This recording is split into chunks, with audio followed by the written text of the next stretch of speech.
我这是第3次来到东北黑龙江的大庆啊，正好我今天经过这个地方，一看到是老客户，这个老板，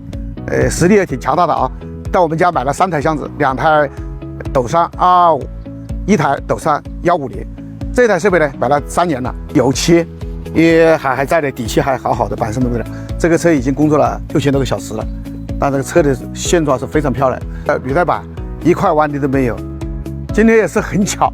无意中走到这里路过，也是来到我的这个老朋友、老客户这里，实力也是非常强啊。这个老板姓于，叫于占虎，也是我的客户，也是很好的朋友。这2台挖机呢是加长臂，16米的加长臂，斗油量我看了一下是0.8的斗，几乎就没有减小，工作量还是非常大。这老板确实实力很强大啊，10多台挖机，大庆的那个挖机场地也是非常的大了啊，有几千台挖机。